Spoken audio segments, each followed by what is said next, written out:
Good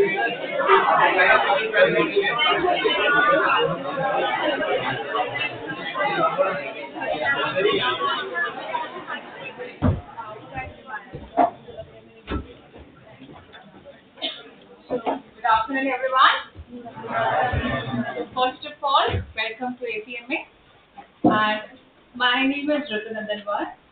I am MSc in Biotechnology. I qualified my GATE examination in the year 2010 in the subject of biotechnology. I qualified my UGC ICR NET in Agriculture Biotechnology in 2012.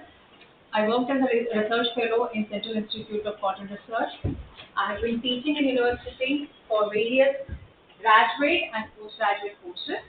I'll be teaching your second track of biology. Okay? I believe you have already started the first track of biology, right? From Monday. So is it your first class today? Yes. Okay, first bio class or overall the first class? Overall. Okay, so I'm introducing you to biology of 11th and 12th. Okay, fine. So this is your 7th batch, right? So what will happen, normally what we have is one lecture per subject each batch. But since this is a new addition in our batch, so you'll be having 2 lectures for one subject, right? So 2 consecutive lectures of one subject, like today I have 2 biology lectures and then you must be having some other lecture, right? So how many of you love biology and that's why you have taken biology as a subject? Everyone? Most of them. Okay. Honestly, how many of you hated math? That's why you have taken biology as a subject? No? Is that so? Okay. Now, first of all, I'll burst one myth today. Normally, लोगों को लगता है कि bio area मतलब physics नहीं होगा, chemistry नहीं होगा, मैथ्स नहीं होगा, ऐसा लगता है? But to your disappointment, सारे सब्जेक्ट्स में से बायो एक का सब्जेक्ट होगा जो बाकी के जितने भी तुम्हारे सब्जेक्ट्स हैं ना उनको प्रूव करने के हेल्प कर सकता है. If you cannot prove anything in biology, you cannot prove anything. Okay, कभी किसी ने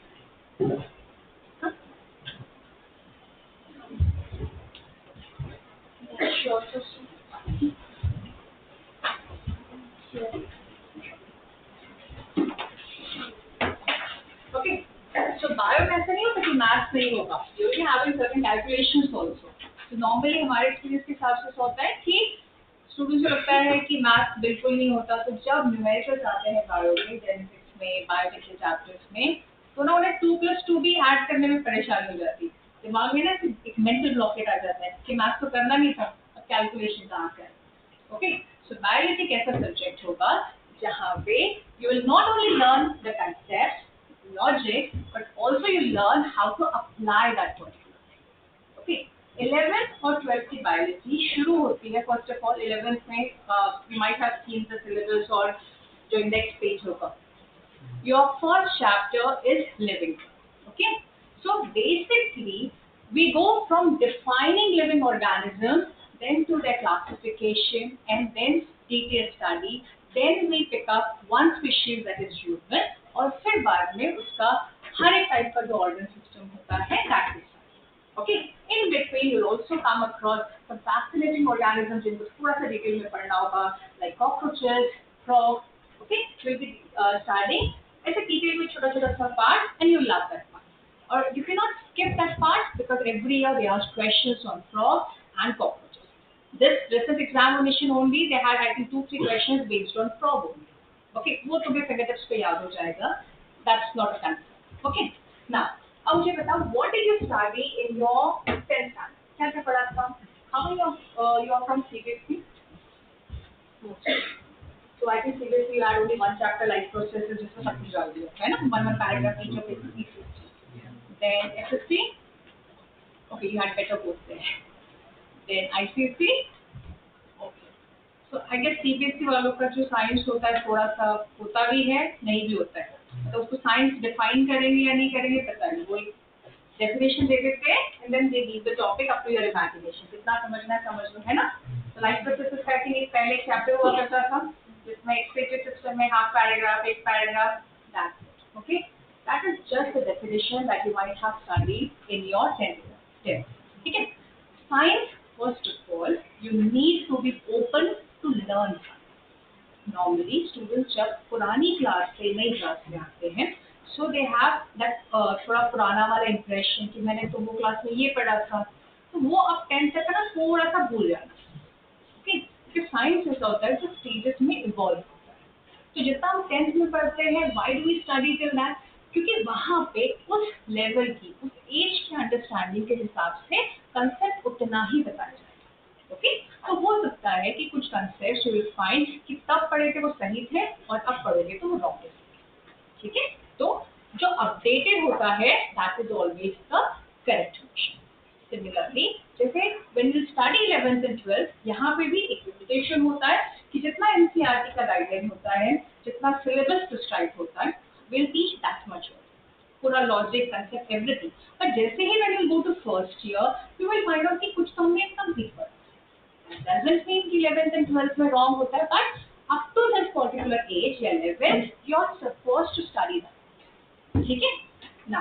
बायो को पढ़ने का तरीका, first of all you will start your chapter from the very first letter, because पिछले कुछ सालों में even recent examination में ऐसे देखा जाता है कि जो introductory part होता है of every chapter or any unit, वहाँ से भी they ask you questions। Okay, so you will not skip a single one। So for 2 years, your NCERT would be your Bible. You have to just live NCERT like that. Okay, so you will not be skipping any single. Every teacher has their own style of teaching. My style of teaching is कि first I teach you concept, logic, application of logic, और फिर बाद में ये पक्का हो जाता है तो जिस भी टाइप का क्वेश्चन है, either it can come from directly from your NCERT और थोड़ा सा अपडेट करके थोड़ा सा conceptual based या logic लगा के they can ask you a difficult question. So if you're thorough with your concept, so you can solve both. Okay, so it becomes your win-win situation. जो recent paper है, see what has happened, Covid के बाद से एक थोड़ा सा NEET में paper बहुत इजी आने लगा।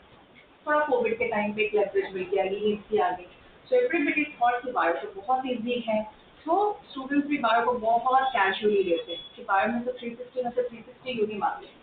बट लास्ट ईयर अभी जो रिसेंट वाला पेपर था, उसमें उन्होंने कुछ क्वेश्चंस को ट्रिक किया। So again we are back to our old school of study, जहाँ पे you have to understand what is written in your NCERT. Okay, now NCERT means like your previous books also, एक paragraph दिया होगा, but trust me, to get the meaning of that paragraph, you require 1 and 2 hours. I'll require 3 hours to teach you 1 page of what is written in your NCERT. Okay, so you have to be very patient. What you will not be doing is, जब मैं पढ़ाऊंगी तो line by line NCERT को check मत करते रहना। क्यों? कुछ कुछ स्टूडेंट करते हैं, पहले दिन एक पैराग्राफ पढ़कर आते हैं, फिर बाद में वो लाइन, अरे ये लाइन में तो ये नहीं है, एनसीईआरटी में ये नहीं है, फिर हमें पढ़ना है क्या? Yes, you have to study. Okay, because question paper जो भी सेट करेगा तो तुम्हारे एनसीईआरटी उठा के ऐसे लाइन से करेगा क्या? Suppose if you are asked to set a paper, so will you make that paper very easy, और थोड़ा सा सामने वाले को ट्रबल करोगे कि थोड़ा तो दिमाग है। तो एग्जामिनर के पॉइंट ऑफ व्यू से सोचो कि वो पेपर कैसे बनाएगा, क्वेश्चन कैसे बनाएगा। ठीक है, दूसरी चीज, जो भी क्लास में होगा, not only this subject but any subject, any chapter, try to revise the very same. Initially you have a lot of time. तुम्हें लगेगा कि 2 साल का टाइम है ना, 750 दिन से ज्यादा हो जाते हैं तो बहुत टाइम है, 100 चैप्टर को खत्म करने, एक चैप्टर के लिए आई हैव लाइक 1 वीक। ऐसा नहीं होता है प्रैक्टिकली। अभी क्या शुरू हो चुका है? May, it's almost May. So from now onwards, from even now onwards, you don't have exactly 2 months, because first week of May में तुम्हारा एग्जाम आ जाएगा, तो 2 years भी कंप्लीट नहीं है ना? दूसरी चीज, इनिशियली कोर्स थोड़ा सा स्लो चले, because we need to keep your depth abreast with the current trends या जो higher level में you'll be required to. Okay, फिर धीरे धीरे कोर्स थोड़ा फास्ट होगा। अगर स्टार्टिंग में एक बार बैकलॉग, तो आगे चल के वो बैकलॉग बढ़ता है। ट्रस्ट मी, कल पढ़ने वाला दिन कभी नहीं है कि हम कल पढ़ेंगे, ऐसे प्रोक्रेस्टिनेट मत कर। आज जितना पढ़ा है पढ़, even if it's 1 paragraph, 2 lines, read it that day only. That way you will be in sync और at par with your teacher. So what will happen by the time, normally ऐसा होता है कि जब फर्स्ट दिवाली आती है, so you are not used to coming to your lectures every single day, no holiday, no festival, no birthdays, nothing. अभी तक वो चीज़ों की आदत नहीं होती. Suddenly you will be feeling the change. तो दिवाली तक बहुत सारे बच्चे थोड़ा कैजुअल रहते, फिर लगता है 5 चैप्टर हो गए, 6 चैप्टर हो गए, अब पैनिक मोड शुरू हो गया. फिर धीरे धीरे करके बैकलॉग बढ़ता जाएगा और फिर बाद में टेंशन आती है. 11th के एंड में बहुत सारे बच्चे गिव अप. तो अगर स्टार्टिंग में 1 लाख स्टूडेंट्स अगर एक रेस में पार्टिसिपेट कर रहे हैं, so by the end of first year only 50% will be there. 2 year के एंड तक 25% रहेंगे. एग्जाम के दिन तक सिर्फ 15% 10% में competition. So it's not like the whole 100% is competing. It's always in any examination. It's only that 5 to 10% people who are competing for that particular exam. Okay, so make sure you are one of them, not the rest of the 90%. Okay, धीरे धीरे examination tough होती है. But examination tough होती है तो हमारा भी तो ब्रेन इवॉल्व होता है ना.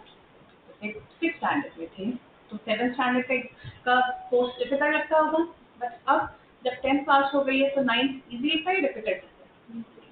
अगर अब वापस से कोई 10th एग्जामिनेशन देने बोले तो लगेगा इजी है, ये तो आराम से बन जाएगा. लेकिन क्या सेम सिचुएशन थी जब तुमने 9th पास करके 10th आए थे? No. So automatically your brain, your cells will also evolve. ठीक है. So now first I'll give you brief account of what you will be studying in your biology. जैसे first chapter होता है living. Okay. Now अगर थोड़ा बहुत साइटम level देखते होंगे तो लिविंग नॉन लिविंग का कंसेप्ट हर सब्जेक्ट में वेरी करें. एग्री और नॉट? थोड़ा बहुत फिजिक्स के हिसाब से the one that can move, the one that has potential energy को कुछ थ्योरीज में मूविंग माना जाएगा या लिविंग माना जाएगा. बट बायो में what happens if the cell is active or if the cell is performing certain functions, तो उसको हम living मानते हैं. ठीक है. Now in the first chapter we classify. I won't be taking the first chapter, other ma'am will be taking that. I'm just giving you a brief summary so that कैसे हम evolve करेंगे और हर एक chapter का importance क्या है. ठीक है. So first chapter में you will be learning about what is living and what is non-living. What is it that differentiates you from the bench? या एक डस्टर को तुमसे डिफरेंशिएट करने में क्या चीज होती है, व्हाट पैरामीटर्स आते हैं, that you will study in the first chapter. So now once you understand, once you can define what is a living organism, then you will study कि लिविंग ऑर्गेनिज्म आपको एक या दो टाइप का तो नहीं होगा. There are many. They come in different shapes, different sizes, different environment, they have different nutritional requirement. So based on that, we have classified all the living creatures into different kingdoms. जो सबसे widely accepted kingdom होता है classification, that is 5 kingdom classification. You will be having that in your second chapter. The second chapter is more about classification of organisms. ठीक है, इसमें नहीं. Okay, classification of organisms. कैसे 2 kingdom, 3, 4, 5 kingdom, 6 kingdom classification भी होता है, but NCERT में 5 kingdom तक रखा है तो वहीं तक. 5 kingdom में हर एक kingdom का you will be studying reproduction क्या है, न्यूट्रिशनल रिक्वायरमेंट क्या है, हैबिटेट क्या है, ग्रोथ पैरामीटर्स क्या है, एवरीथिंग. देन प्लांटेड और एनिमेलिया का you have separate chapter. So 1 chapter for kingdom planted, 1 chapter for kingdom animalia. Okay, I will be taking your kingdom animalia. ठीक है, ये हो गया. उसके बाद में प्लांटेड में we take up 1 highest division, that is angiosperm. फिर एंजियोस्पर्म की मॉर्फोलॉजी पढ़ते हैं अलग अलग चैप्टर्स में, एनाटॉमी, और फिर बाद में 12th में उसका रिप्रोडक्शन. एनिमेलिया में हम लोग जो है मैमल्स एंड पर्टिकुलरली ह्यूमंस को स्टडी करते हैं. जितने भी अलग अलग सिस्टम्स होते हैं, एक्सक्रीटरी सिस्टम है, ब्रीदिंग है, सर्कुलेटरी सिस्टम है, उनका अलग अलग चैप्टर रहेगा. That will come in your 11th का लास्ट वन. ओके, ये कुछ. उसके बाद में कुछ डिसीजेस वाले चैप्टर्स आएंगे. फिर आता है एक सेल वाला chapter which I will take. Okay, now you will come across कि जो भी लिविंग ऑर्गेनिजम्स होते हैं एक बेसिक क्लासिफिकेशन होती है, they are a single cell structure. Okay, एक मिनिमम एक सिंगल कंप्लीट सेल तो होना चाहिए. Then and then only we can say कि द ऑर्गेनिज्म इज लिविंग. तो will study more about that cell, कि सेल होता क्या है, किन चीजों से बनता है, क्या क्या कंपार्टमेंट्स होते हैं, उन कंपार्टमेंट्स का रोल क्या क्या है. ओके, उसमें बहुत फैसिनेटिंग स्ट्रक्चर आता है which is called as nucleus. और न्यूक्लियस में क्या प्रेजेंट होता है? डीएनए. ठीक है. नाउ डीएनए इज जो एक ऐसा मॉलिक्यूल होता है, my favourite molecule, because maybe I'm a bitoconjugate, that's not my favorite molecule, but DNA is that molecule which governs your height, your morphological characters, your behavioral characters also, your biochemistry. Matlab, whether you're fit or fat, that is also governed by your DNA. Whether you will live a longer healthy life or you will be diseased, that is governed by your DNA. जो हमारी voice का quality होता है, whether you will have a low pitch voice or high pitch voice, that is governed. Texture of your, even your behavior, even जैसे अलग अलग situations में, the way you will respond, whether you will get angry or you will be calm, even that is governed by your DNA. Okay, so we'll study a little more about that DNA. वो DNA में फिर बाद में chromatin, chromatid, chromosome, what are these? शायद किसी ने पढ़ा होगा पहले और किसी ने नहीं पढ़ा। Okay, will take from the basics. Okay, उसके बाद में अब हमको डीएनए समझ में आ गया, उसके बाद में सेल मेम्ब्रेन वगैरह का स्ट्रक्चर वगैरह सब देखेंगे। अब ये जो डीएनए होता है, how that DNA is passed on from one generation to another. For passing on it needs to duplicate, जिसको हम कहते हैं replication, and for that cell should divide. Okay, तो ये सेल डिवीजन कैसे होगा, for that you have a separate chapter. That chapter also I will be taking, that is cell division, कैसे molecule behave करेगा। फिर बाद में 12th में तुम्हारा स्टार्ट होगा जेनेटिक्स कॉन्स्ट्रक्शन। तो जो यहाँ पे हमने डीएनए का बिहेवियर देखा, वहाँ पे हम लोग डीएनए कैसे पास ऑन होता है दैट इज। तो जेनेटिक्स में हमको वो समझ में आता है कि what is that factor which is responsible for transmission of character from one generation to another. Now once there you establish that DNA is that molecule, उसके बाद में you will understand chemical nature of DNA, that is in the chapter molecular basis of an essence. That would be your most important topic because पूरे 11th 12th के portion में सबसे ज़्यादा question उस अकेले chapter से आते हैं, ठीक है। वहाँ पे you study everything, how DNA is replicated, DNA का structure क्या है, कैसे fold होता है, transcription, translation, ये सारी चीजें पढ़ी होगी, वो सारा कुछ you study in detail। उसके अलावा और भी चीजें will be added। उसके बाद में अब इस chapter के ऊपर based whatever knowledge you have acquired regarding DNA, वो apply कहाँ करना है, उसके लिए you will have biotechnology 1 and biotechnology 2 chapter, ठीक है। तो now if you add marks of genetics and molecular basis and biotechnology chapter, ये 4 chapter तुम्हारा कोर्स का सबसे important chapter बन जाएंगे, क्योंकि यहाँ से क्वेश्चन आएंगे और आगे चल के क्वेश्चंस और क्यों ज़्यादा आएंगे, बिकॉज कोई भी एग्जामिनेशन फॉरवर्ड डायरेक्शन में होता है। नाउ इस साल की एग्जामिनेशन में लिविंग वर्ड से एक भी क्वेश्चन उन्होंने नहीं पूछा था, because living word is like जो 150 इयर्स पहले जो मेथड्स होते थे स्टडी करने के, उन्होंने वहाँ पे थोड़ा बहुत वेट किया। Now this you don't have time for that कि आई टेक अ प्लांट, उसका मॉर्फोलॉजी में देखूंगी, फिर बाद में उसका वेनेशन पैटर्न क्या है, उसका एम्ब्रियोलॉजिकल स्टडी करेंगे, नहीं। आज अगर हमारे पास कोई नया सैंपल आया है, what will do, will just isolate the DNA, 3 minute में आजकल सीक्वेंसिंग का रिजल्ट अवेलेबल होता है। So you don't have to wait for like another 1 and 2 years कि क्या सैंपल है, क्यों है। ओके, सो बायोटेक एडवांस चैप्टर। तो बायोटेक पे कोर्स तुम्हारा सबसे ज़्यादा इम्पोर्टेंट रहेगा मार्क्स के हिसाब से भी और कंसेप्ट के हिसाब से, ठीक है। बट वहाँ पे तब हमें समझ में आता है when we are thorough with the chapter जो पहले पढ़े, ठीक है। 11th के chapter they are mostly the foundation chapter. Normally जब हम बोर्ड्स की बात करते हैं तो बहुत लोग 12th को ज़्यादा इंपॉर्टेंस देते हैं कि 12th बोर्ड में रहता है, सो 11th को निगलेक्ट किया जाता है। बट 11th में जितने भी चैप्टर्स होते हैं वो तुम्हारा फाउंडेशन बनाते हैं। 12th is more of an application based chapter. So if unless and until you are thorough with your 11th chapter, you cannot master your 12th chapters. Okay? So 11th का first chapter, सबसे ज़्यादा chapters 11th में ही रहेंगे। Okay? तो first chapter से लेके end तक 11th को पूरा thorough clear है। So I think next April तक you'll be done with your 11th का, ठीक है। So now for today, first I'll tell a little about cell, फिर बाद में हम थोड़ा सा cell division समझते हैं। Now you tell me, what do you understand about it? It's the basic and structural unit of life. Basic structural unit of life. What do they mean by basic structural unit of life? Smallest component which results us in living. Okay. You all played at Legos वगैरह खेला होगा? Legos या कोई toy है क्या कहते हैं? What do you call it? Lego और Lego अलग अलग ग्रुप अलग अलग प्रोनाउंसिएशन सबने खेला होगा. तो उसमें छोटा छोटा सा जो कंपोनेंट होता है, if you miss one component you cannot create one structure, right?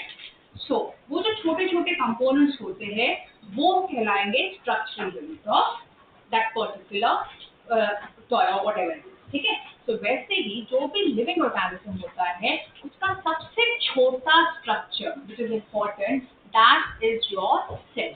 So that's why we say cell is the structural unit. Then also we say that cell is the functional unit. What do we mean by that?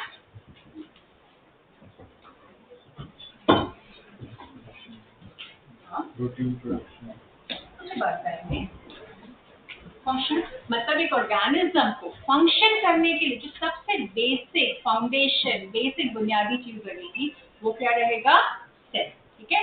Please keep your cell phones on silent mode. ठीक है. I hope कोई अपना phone यहाँ वहाँ नहीं रखता है, class में फोन यूज नहीं करता है. ठीक है. I give enough time to you to talk with me, not amongst yourself. Okay? I don't teach in a very boring manner. Don't worry. Only thing is, जब मैं पढ़ाऊंगी उस टाइम पे you will not. Okay? Now, अच्छा एक चीज बता. What are your interests? What kind of movies do you watch? क्या पसंद है, क्या ना पसंद है बताओ.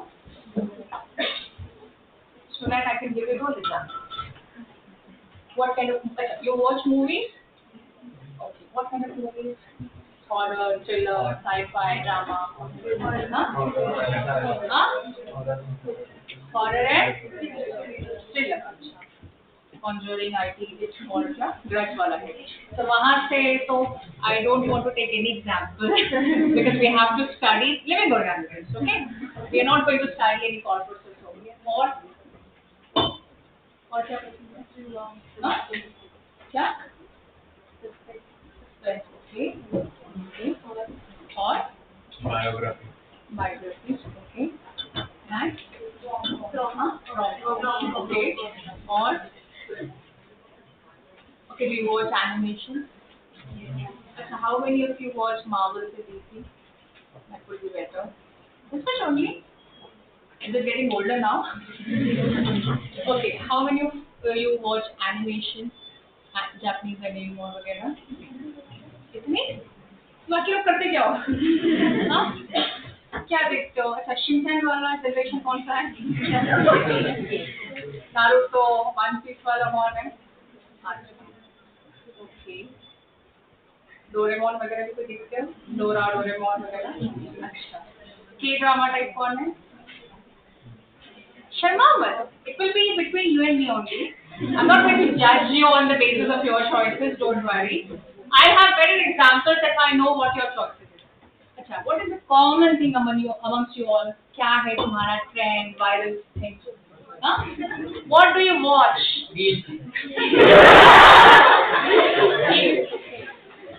अगर रील्स में उठे रहे तो तुम्हें भी रील ही बनानी पड़ेगी 2 साल बाद. हाँ? What not to do in your need preparation? Okay. First thing, stay away from reels. It's an addiction. बहुत सारी कंट्रीज में बैन हो रहा है. ठीक है. ये चाइना का बहुत बड़ा स्ट्रैटेजी है दूसरी कंट्रीज के यूथ को क्या कह सकते हैं एकदम बर्डिंग साइंटिस्ट को बर्डिंग फिजिशियंस को पूरी तरह से जनरेशन को खत्म कर देगा. What they are showing in their social media feeds is science, जो STEM बोलते हैं ना, science, arts है, technology है, and what they are throwing you is some garbage. Okay, so reels से बच के रहना. ठीक है. तो अपने फोन से काट भी 18 इयर्स की एज तो है नहीं तुम्हारी. कैसे हो तुम? इलीगल. सबसे पहले डिलीट करो 2 साल के लिए. No social media. Trust me, that will help you. Okay. And what else? देखो रील्स देखने से तुम्हें खुद को ही नहीं पता है कि what you like in your life, है ना. तुम्हारी हॉबीज जा चुकी. अच्छा, do you watch sports? What sports? Cricket, badminton, football, or basketball, or F1. Okay. Who? Which engine won F1 race recently? Indian. Good playing. Then, अच्छा, which are the sports? Cricket, Ludo, कोई खेलता है? No, chess. Chess, okay. Because you'll be having your sports here as well, okay? That's why. So you need to brush up your sports skills. Okay. एक होता है sports में. और क्या पसंद है? I'm not getting one common thing out of you.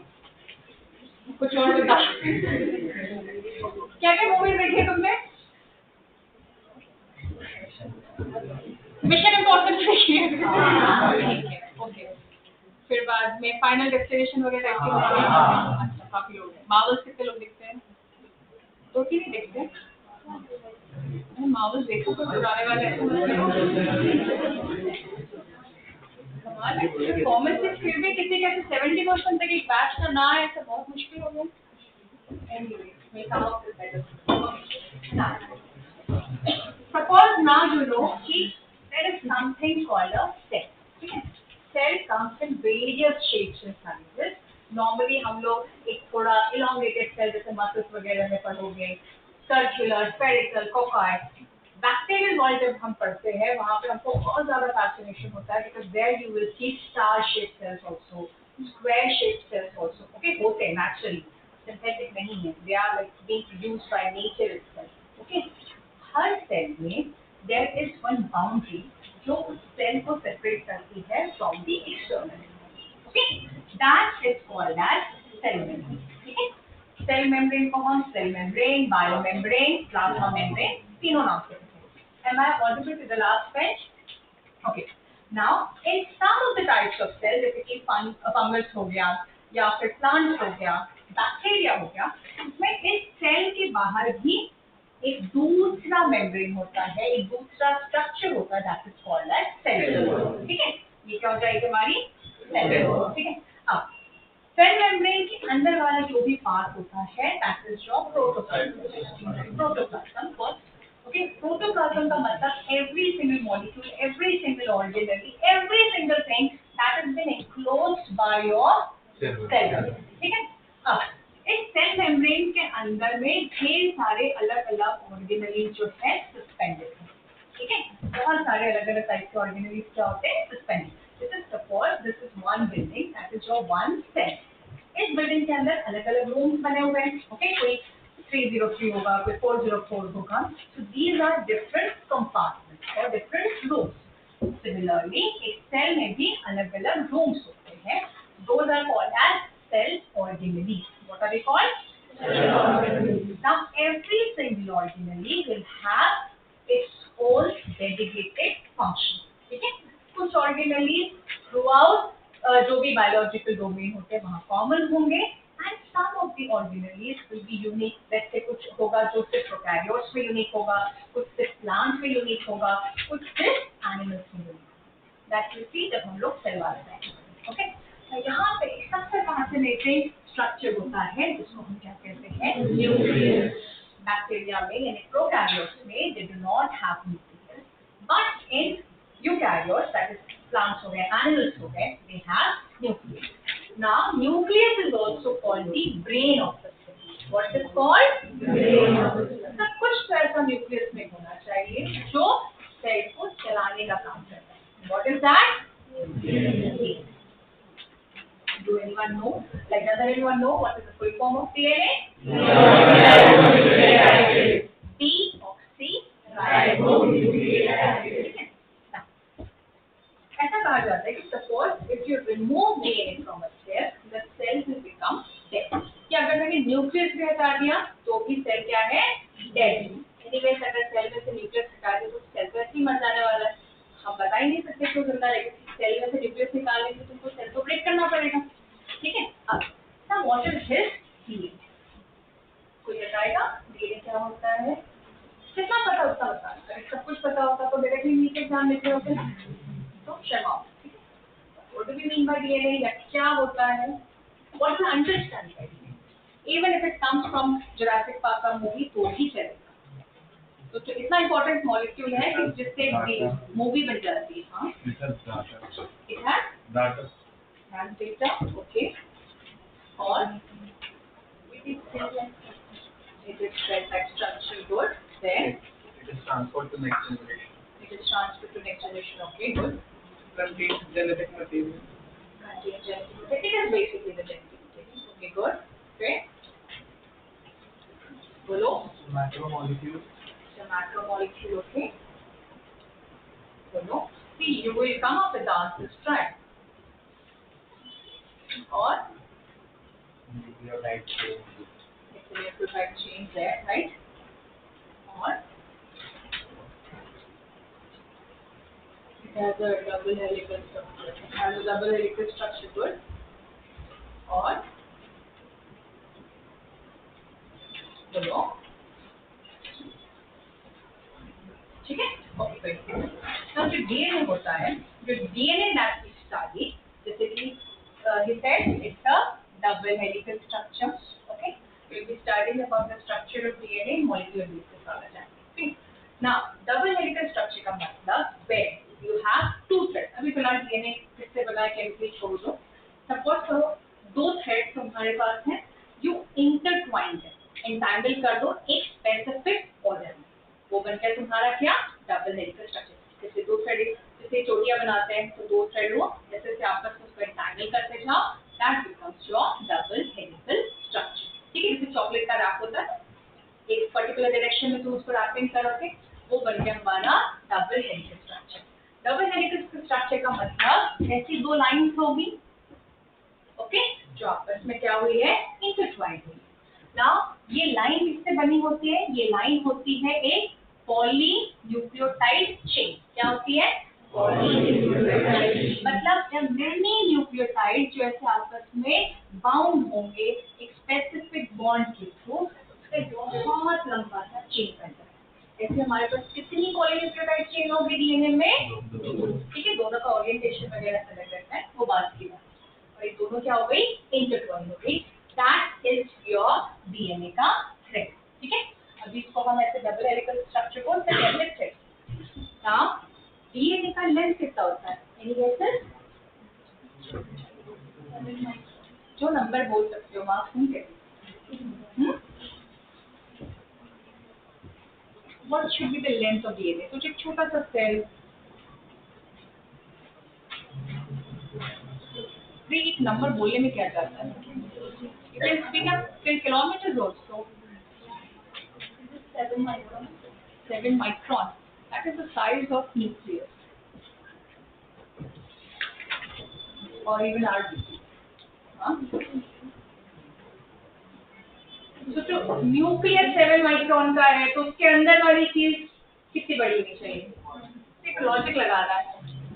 Then bioscience is there to fascinate you. जहाँ तुम्हारा सोचना रुकेगा वहाँ से नेचर का सोचना शुरू होता है तो ठीक है समझो अगर 6 to 7 micron that is the size of a nucleus so what should be the size of DNA in one cell atom 10,000 kilometers थोड़ा ज़्यादा हो गया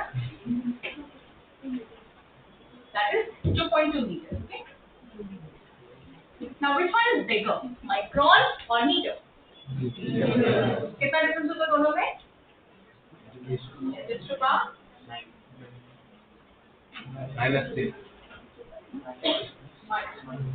तो सोचो माइक्रोन के साइज वाले न्यूक्लियस में अगर 2.2 मीटर का एक पूरा डीएनए थ्रेड मुझे पैक करना है तो क्या डीएनए आराम से फैले फिट हो जाएगा क्या करना होगा उसको condense coiling That is called as DNA packaging. ठीक है अब DNA मॉलिक्यूल हमारा वो एक वुलन बॉल तो है नहीं कि ऐसे से खोल दिया ऐसे से पैक कर दिया नहीं DNA जिस हिसाब से पैक हुआ होता है originally after every process of replication transcription and all other post transcription processes also the DNA को क्या होना होगा पहले अनवाइंड होना होगा और जब काम फिनिश हो जाएगा उसको वापस से सेम ऑर्डर में वाइंड भी होना होगा ठीक है तो DNA has to be opened up in the same manner और वापस से उसको कॉइल भी होना पड़ेगा और ये इतना स्पेसिफिक होता है कि सिंगल न्यूक्लियोटाइड चेंज भी पॉसिबल नहीं मतलब अगर सपोज ये डीएनए का थ्रेड है तो अगर मैंने कॉइल किया तो यहाँ पे ये पॉइंट आके ऐसे यहाँ पे बाइंड किया तो ये ओपन होने के बाद इसके पॉइंट पे बाइंडिंग होगा इट्स इतना स्पेसिफिकली डीएनए का ओपनिंग और क्लोजिंग यानी कंडेंसेशन और डीकंडेंसेशन, because DNA is a very important molecule, बहुत डेलिकेट, बहुत फ्रेजाइल और बहुत इंपॉर्टेंट मॉलिक्यूल। तो यहाँ पे when you have something very specific to happen, so therefore you require certain molecules जो अपने एक्शन में कैसे होने चाहिए, स्पेसिफिक। यहाँ पे जब भी देखना नेचर में या एक सेल के अंदर कोई भी स्पेसिफिक फंक्शन करना होगा तो हमें किसकी हेल्प लगेगी, प्रोटीन। किसकी हेल्प लगेगी, प्रोटीन। ओके, तो क्या होता है कि इतना लंबा सा डीएनए थ्रेड है with the help of certain protein is coil. ठीक है, तो सबसे पहले क्या होगा, एक ऑक्टामर। ऑक्टामर मतलब एक छोटे छोटे प्रोटीन मॉलिक्यूल का पंच। ठीक है, वो एक ऐसा बॉल बन जाएगा। तो suppose this is representing one octamer. Histone protein वगैरह पढ़ा होगा, तो हिस्टोन का ऑक्टामर बनेगा, एक बॉल बन जाएगा, उसको हम कहेंगे न्यूक्लियस। ठीक है, उसके इर्द गिर्द एक राउंड ऐसे 1.7 राउंड डीएनए रैप। ठीक है, ये बॉल आया, ऐसे डीएनए का रैपिंग हुआ, तो ये जो इतना बड़ा सा स्ट्रेच डीएनए का था भी छोटा हो गया। फिर ऐसे थ्रू आउट डीएनए के लेंथ में there would be many nucleosome molecule that have formed. जैसे यहाँ पे इधर है, यहाँ है, so what will happen now, they will be put together, so again there would be more condensation।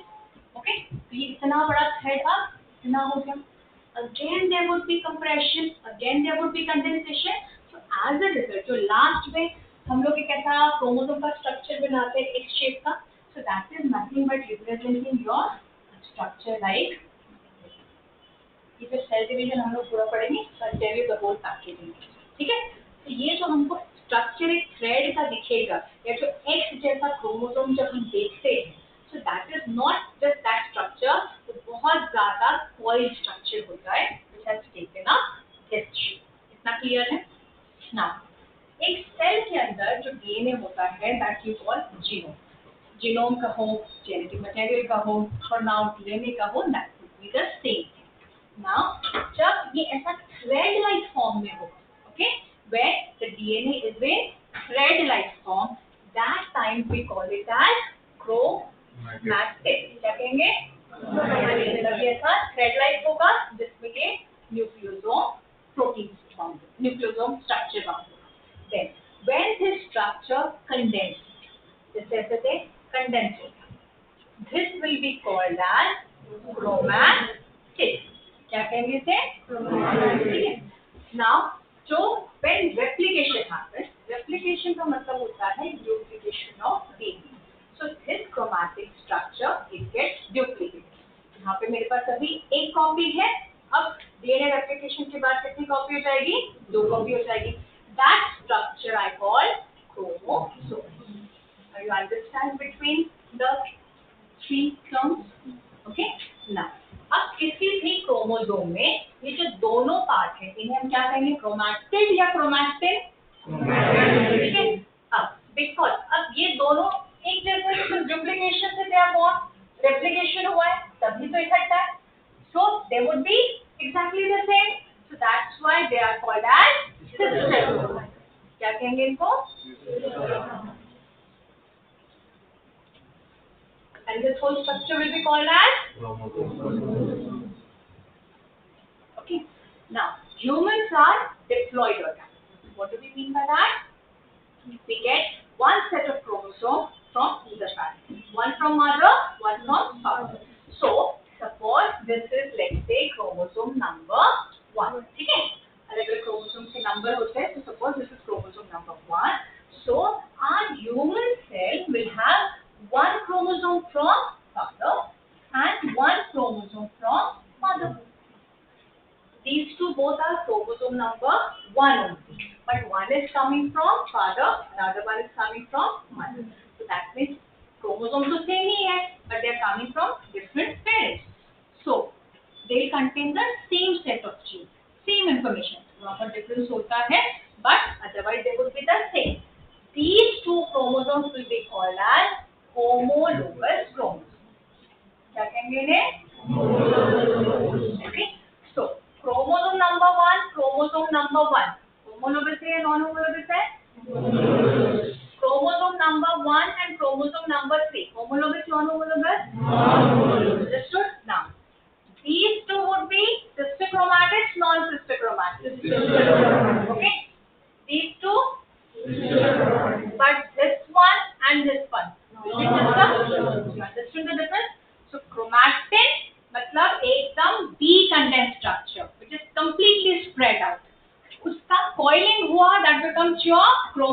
Next, when two identical chromatids, they join, they create a structure called as chromosome. Now, the chromosome which comes of the same type, one from one parent, another from another parent, then that set of chromosome will be called as homologous chromosome. Understood? So sister chromatid, non-sister chromatid, chromatin, chromatid, chromosome. सबका difference clear है? Okay? फिर अब ये जो cell है ना, जिससे suppose ये सेल का अपना एक शेल्फ लाइफ होगा, लेट्स से 20 आवर्स का ये सेल का शेल्फ लाइफ है. So first of all, in order for that life to progress, to proceed, ये सेल को एक नया सेल बनाना पड़ेगा. ओके, कोई नया cell it has to create. या तो ये पूरा वैनिश हो जाए और एक नया सेल किसी मैजिक से आ जाए, या तो फिर ये सेल डिवाइड हो जाए. Okay, there comes your cell division वाला part, कि how a cell is created. जैसे living world में will come across the term कि जितने भी living organisms है, they are formed from one particular cell. जैसे अगर हम evolution भी देखते हैं, तो बहुत पहले you have one chapter of evolution is when life कैसे create हुई. Can anyone guess? It came from the ocean. Before that. Ocean came later. जब H2 बन गया होगा तब ocean आया होगा. जैसे बिग बैंग थ्योरी वगैरह सुना होगा. हालांकि उस पर भी कंट्रोवर्सी होती है whether it is the creation or destruction of an existing universe. Okay, whatever, जो भी हमारा अभी का नॉलेज है उस बेसिस पे, जैसे जब भी अर्थ फॉर्म हुई, अलग अलग एलिमेंट जो अलग अलग एस्टेरॉइड्स के थ्रू आए, ये एलिमेंट्स जो है अलग अलग कॉम्बिनेशन में कंबाइन हुए. Some of the combination might have been successful, कुछ जो होंगे successful नहीं. It's just a factor of permutation and combination and stability, right? तो जो combination stable रहा, withstand कर गया, वो molecule आगे चला गया. ऐसे कर करके जैसे ऑक्सीजन बना होगा, नाइट्रोजन बना होगा, वाटर बना होगा, फिर बाद में ये मॉलिक्यूल्स और बड़े मॉलिक्यूल्स बने, जैसे मैक्रोमोलिक्यूल्स जिसको हम कहते हैं. First then became RNA. ठीक है, तो जैसे एक आरएनए वर्ल्ड का सेल होता है, 10th वगैरह में आगे पढ़ा होगा कभी. सो आरएनए बना, आरएनए से फिर बाद में डीएनए बना. जब डी और वायरसेस, जैसे आरएनए बन गया तो you got viruses as well. Viruses के बाद में सिंगल सेल स्ट्रक्चर, जैसे कि प्रोकैरियोटिक सेल जिसको हम बैक्टीरिया, तो पहले वाले आर्कीबैक्टीरिया, ठीक है, वो बन गए. फिर उसके बाद इवॉल्व होते होते मल्टी सेलुलर ऑर्गेनिजम्स बने, प्रोटिस्टा आ गए, फंगस आ गए, प्लांट्स बने, एनिमल्स बने. तो सब हर किसी का एक कॉमन एंसेस्टर कौन है? कोई तो एक single cell. So that means you are also related somewhere phylogenetically to a bamboo tree also, to tiger also, to lizard also, to every single living creature, है ना. बहुत डिस्टेंट रिलेशनशिप तो सभी का है. सो वो जो एक सिंगल सेल होगा वो भी तो कहीं से बना होगा, और वो सेल से दूसरा सेल कैसे बना, ये चीजें हम पढ़ते हैं सेल डिवीजन में. सेल डिवीजन में पहले भी कंसेप्ट आता है कि हाउ सेल्स आर फॉर्म, या एक लाइफ कैसे क्रिएट होगी. तो हमने बताया कि एक सिंगल सेल स्ट्रक्चर बन गया. अब वो सिंगल सेल स्ट्रक्चर से मल्टी सेलुलर ऑर्गेनिज्म या दूसरा सिंगल सेल बना कैसे होगा, उसके लिए a theory was given which is called as cell theory, given by Schleiden and Schwann, and later on modified by Rudolf Virchow. ये सब कुछ रहेगा चैप्टर में, ठीक है ना. Rudolf Virchow ने ये क्वेश्चन आंसर दिया कि how cells give rise to another cell. He said कि जो existing cell होता है वो somehow divide होगा into two identical daughter cells. This event is called as cell division. यहाँ तक क्लियर है? अभी तक जो भी हमने रफ स्केच समझा है, do you have any doubt in that? You're getting? Anyone who is not understanding? See, this is basically only the summary of the summary. Summary का भी just पढ़ रहे हैं, okay? अब इसके बाद we'll start with the cell division वाला portion which is given in your bridge course, okay? Now, did you all study cell division earlier? Nice.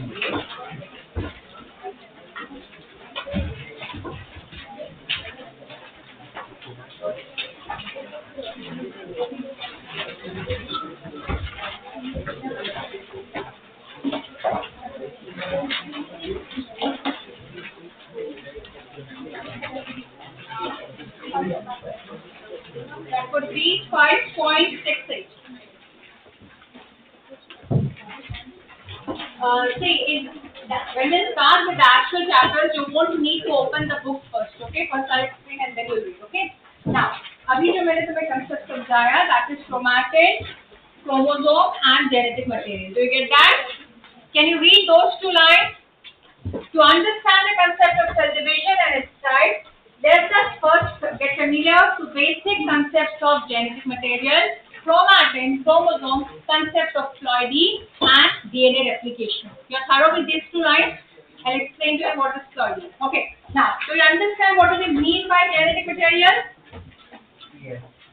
Genetic material occurs within every living cell. In eukaryotic cell, the main genetic material is present in the nucleus.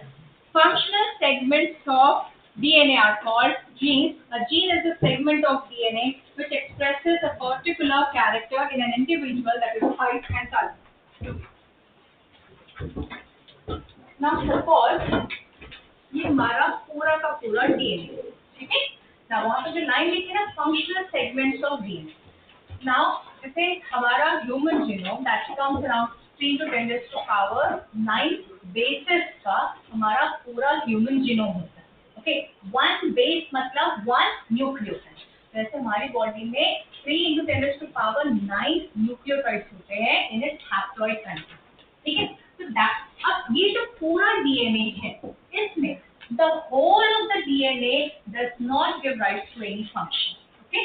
इसमें कुछ ऐसे छोटे छोटे से segments होते हैं which are dispersed throughout the length of the genome. Okay? ऐसा नहीं होगा कि एक ही साइड में सारे वो functional segments होंगे, एक साइड में नहीं होंगे. Throughout the length of the genome ये क्या होता है? Dispersed होते हैं. ये जो functional segments होते हैं इन्हें हम क्या कहते हैं? Genes या फिर coding sequence. Okay? Genes या coding sequence.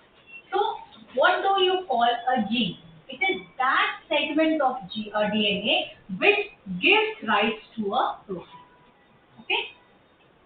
That part of DNA which gives rise to a particular protein, only that part is considered as gene. Otherwise, the whole length of DNA, उसको हम सिर्फ DNA या nucleic acid fragment ही कहोगे. But if you are calling one segment gene, या coding sequence, that means it has to give rise to one particular protein. Now, what is this protein? Basically, होता क्या है? जो DNA होता है, इसका सबसे पहले क्या हो जाएगा?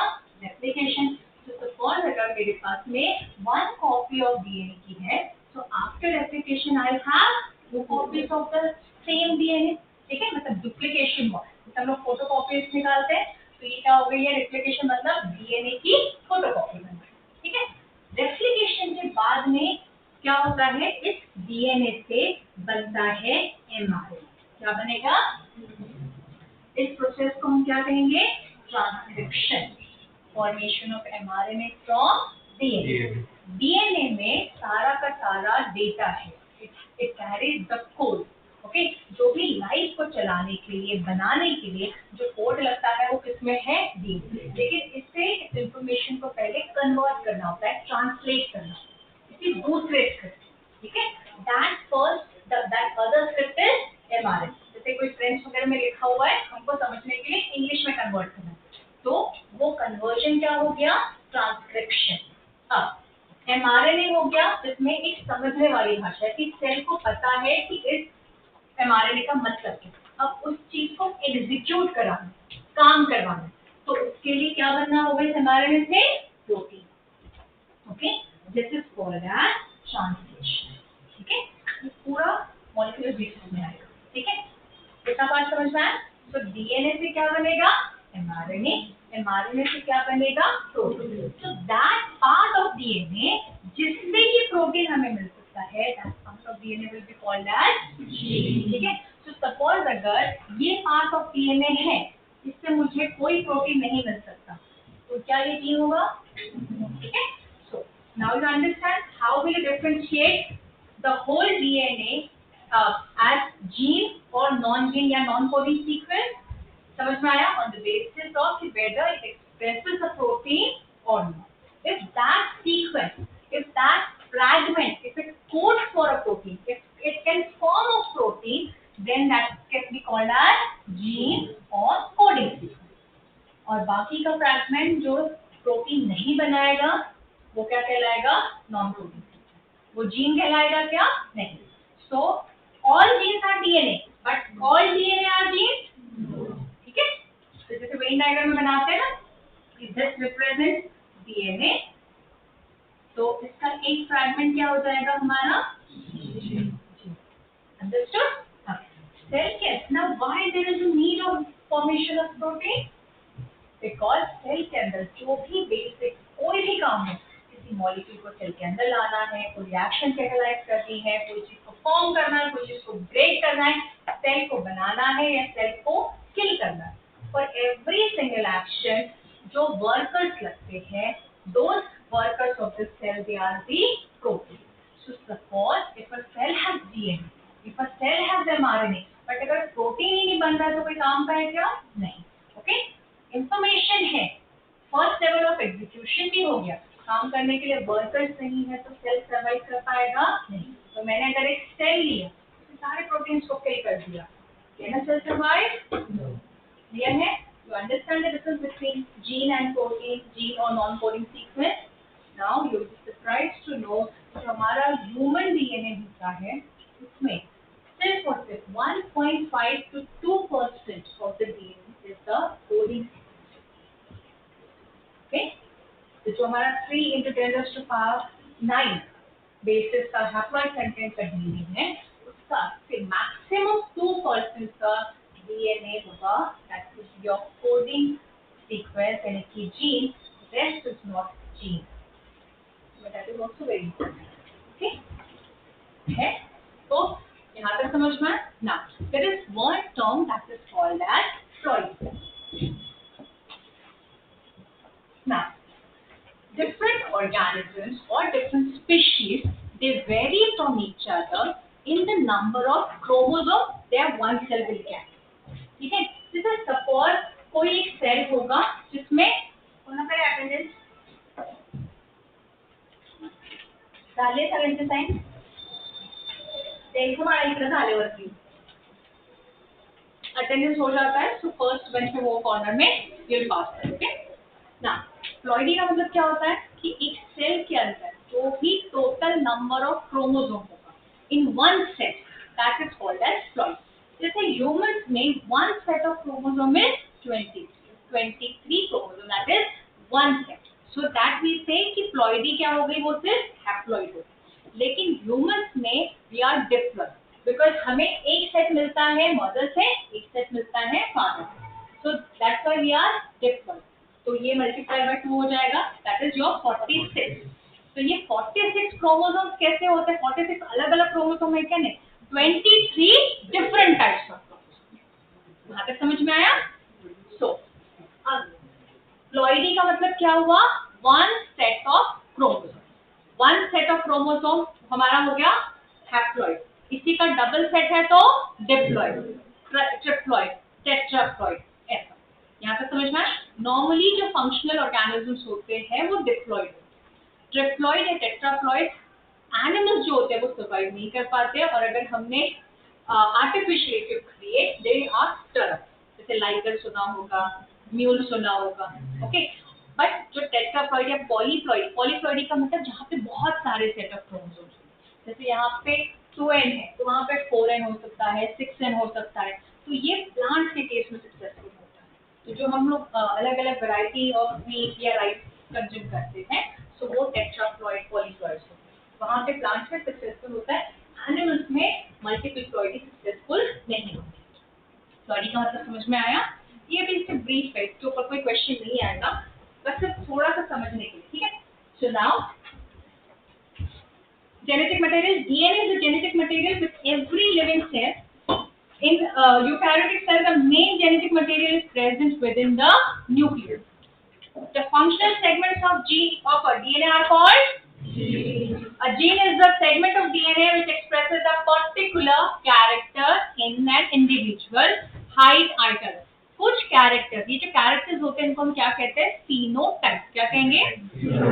ये phenotype कुछ are ऑब्जर्वेबल, जैसे मॉर्फोलॉजिकल कैरेक्टर्स, आई का कलर हो गया, हाइट हो गया, स्किन का कलर हो गया, बालों का टेक्सचर, बालों का कलर, वॉइस, ये सब क्या है, ऑब्जर्वेबल कैरेक्टर्स है, morphological characters. Some of the characters would be biochemical characters, जैसे हमारी बॉडी में कौन से प्रोटीन का कितना कंटेंट है, कोई जैसे हीमोग्लोबिन तुम्हारी बॉडी में एक्चुअली कितना प्रोड्यूस हो रहा है, फिर बाद में कोई पर्टिकुलर एंजाइम तुम्हारी बॉडी में कितना प्रोड्यूस हो रहा है, कोई पर्टिकुलर प्रोटीन कितना प्रोड्यूस हो रहा है, that would be your biochemical character. So some of the characters you can observe and some of the characters you have to quantify. Understood? Chromatin, the packaging of DNA with specific proteins give rise to thread-like structure called chromatin. So what is this thread-like structure? The chromatin thread condense during cell division to form a chromosome. The chromosomes are formed only during cell division. ठीक है, तो जब मतलब क्या हुआ कि जब एक सेल नॉर्मल कंडीशन में है, when it's not dividing, then you will not observe chromosome. Chromosome नहीं है मतलब न्यूक्लिक एसिड डीएनए नहीं है, ऐसा है क्या? It is the packaged form of that DNA, which is because that packaged form of DNA we cannot see. So that's why we say कि cell division के अलावा किसी भी दूसरे स्टेज में you won't be able to see chromosome, क्योंकि वो इतना फाइन थ्रेड होता है कि जो भी हमारे पास अभी टेक्निक्स अवेलेबल है, you cannot observe it. Okay, it's not that it's not there, but we cannot observe it, we cannot prove it. Okay. Each chromosome is made up of condensed DNA and certain proteins. Chromosome number is characteristic feature of a species that is specific group of organisms. All humans have 46 chromosomes in each body cell. Her species के लिए एक chromosome number fix होता है। किसी में अगर 8 chromosome number है तो वो स्पीशीज में 8 ही रहेगा। जैसे हनी बी में 32 है तो 32 क्रोमोसोम्स ही रहेंगे। ह्यूमंस में 46 है तो 46 ही रहेंगे। We are talking about a fully functional healthy individual. अगर ह्यूमंस में एक भी क्रोमोसोम कम या ज्यादा हुआ, then it leads to chromosomal disorder. Understood? Then comes the term ploidy. The term ploidy refers to a complete set of chromosomes in a cell. Usually, a cell may contain 1 or 2 sets of chromosomes. A cell having 1 set of chromosomes is called as haploid. जैसे कि gametes होते हैं. You understand gametes? These are the gametes are haploid. A gamete formed during sexual reproduction. The haploid condition is denoted by a simple small n. ठीक है, याद रखना small n. ठीक, because आगे के कोर्सेज में, आगे के चैप्टर्स में कैपिटल n का भी सिंबल आएगा. प्लॉइडी जब भी मेंशन करते हैं, it is always with the lower character. Okay. अब यहाँ पे देखो हैप्लॉइड और डिप्लॉइड का एक उन्होंने डायग्राम दिया हुआ है.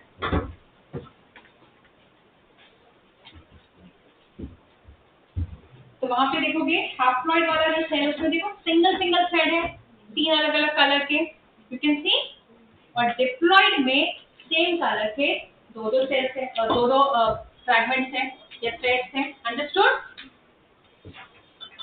In a diploid cell, for every chromosome in one set, there is an identical chromosome in another cell. तो देखिए हमने यहाँ पे कहीं लिखा है.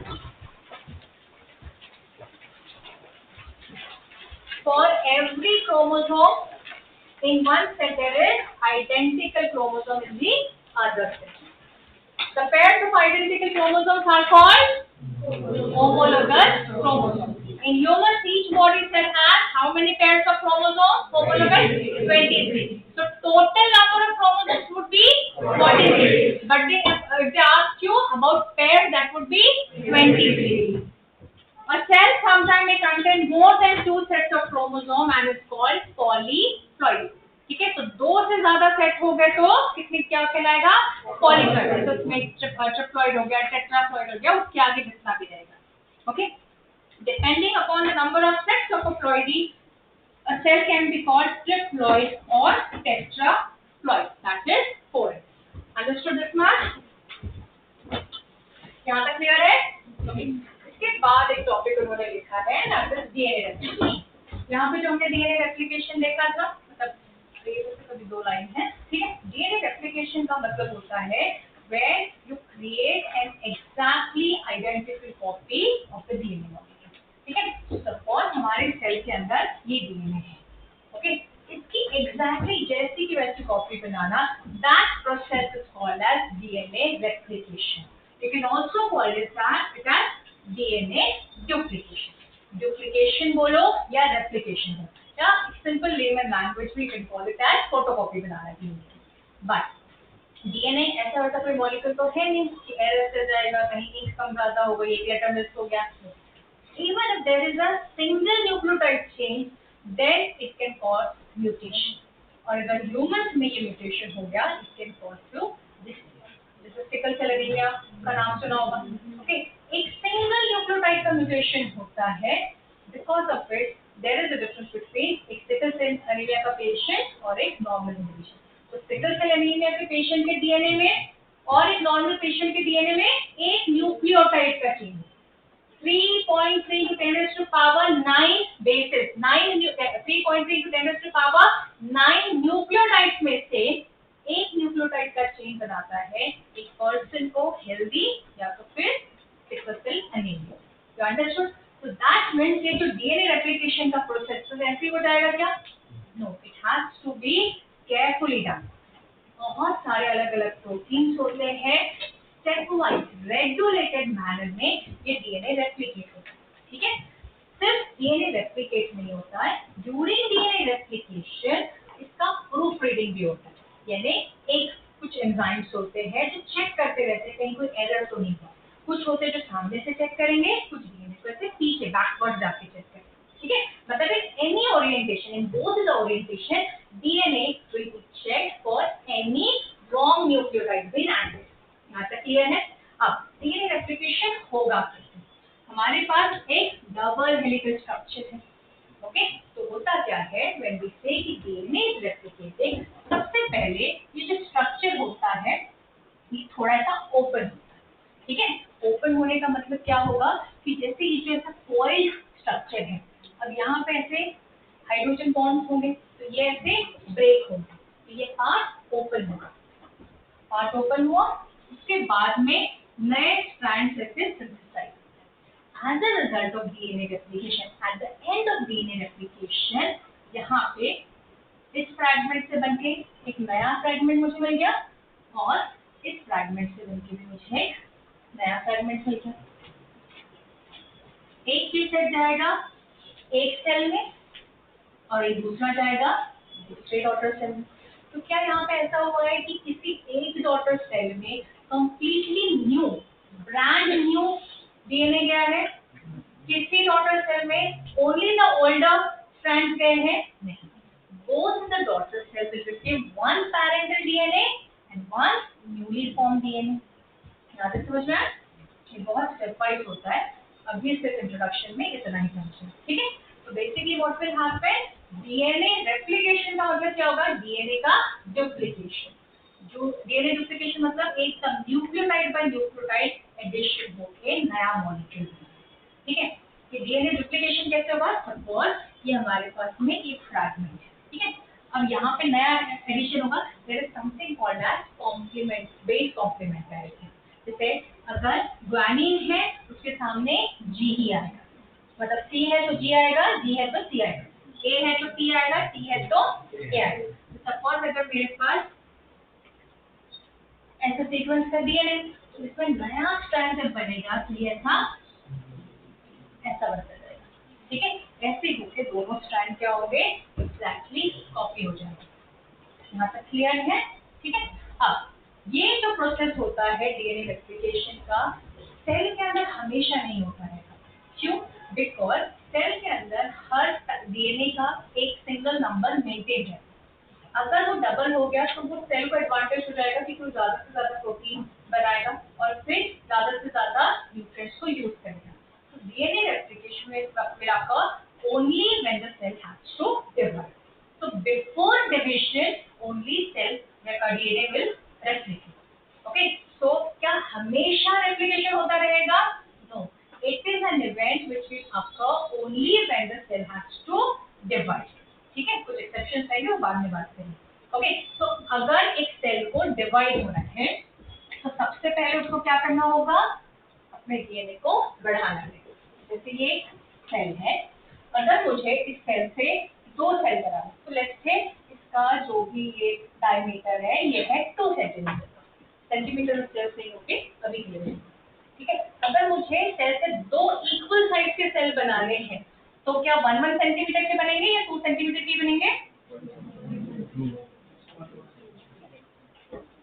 अगर मुझे इक्वल बनाना है मतलब सेल का आइडेंटिकल साइज बनाना है, क्लोन बनाना है, when I say clone it has to be identical same. तो ये 2 सेंटीमीटर से मुझे 2 सेंटीमीटर के सेल तो नहीं बनेंगे। तो सबसे पहले क्या तरीका होना चाहिए, ये 2 सेंटीमीटर बनना चाहिए इनटू 4 सेंटीमीटर, 1 ये तो सेल छोटे छोटे होते जाएंगे। तो सबसे पहले ये सेल को अपना साइज बढ़ाना पड़ेगा, ठीक है। तो ये सेल अपने साइज में बढ़ेगा। तो 2 सेंटीमीटर के सेल कितने सेंटीमीटर का बन गया? ये हाइपोथेटिकल टर्म है, ये कहीं लिटरेचर में नहीं होगी, इतना स्ट्रिक्ट कैलकुलेशन नहीं होता है when it comes to cell, ठीक है। तो 2 सेंटीमीटर से कितना सेंटीमीटर का बन जाएगा सेल? 4 सेंटीमीटर का।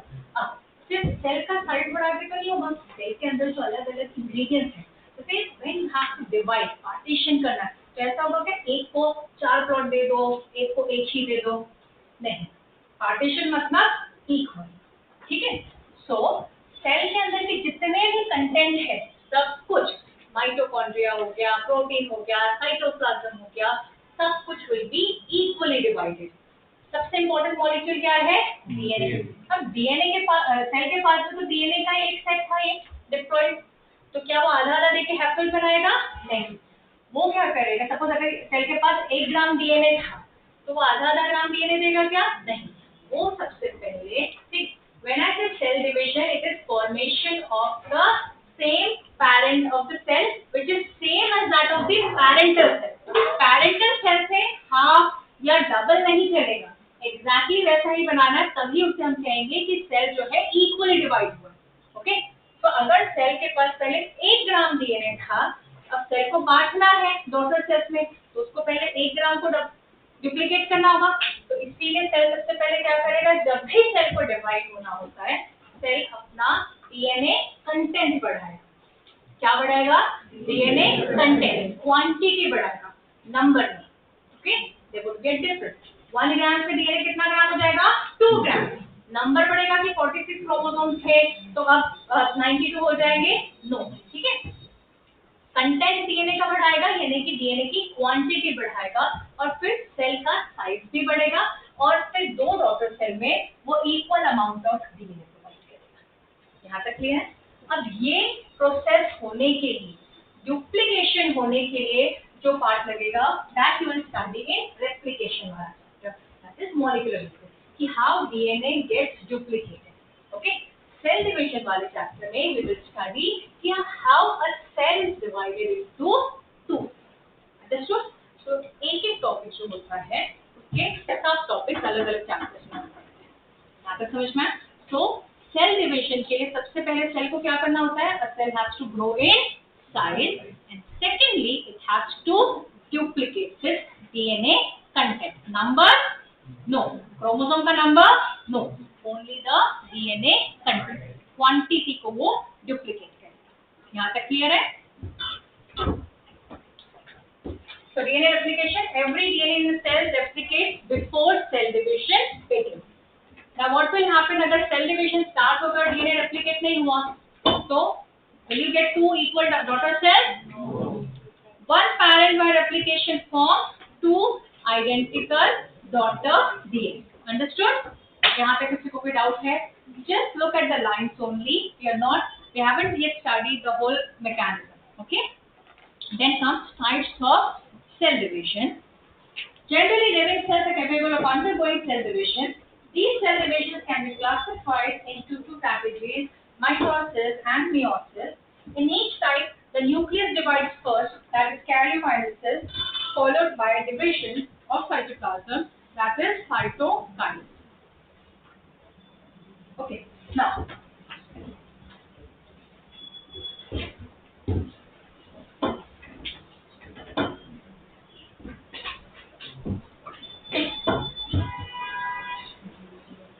What is the break time?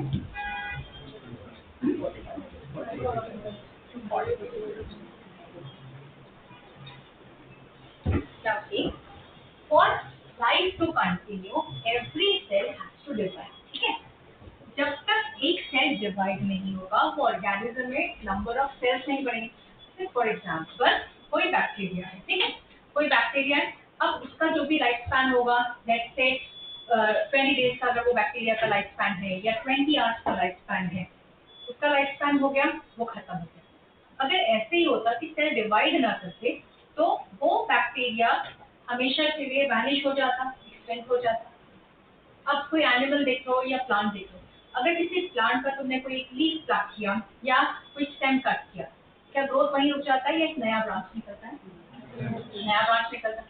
अगर हमारी स्किन को में कोई एब्रेशन आता है तो या स्किन पे कोई कट आता है, क्या वो स्किन हमेशा वैसे ही ओपन रहेगी या you will get new layer of skin?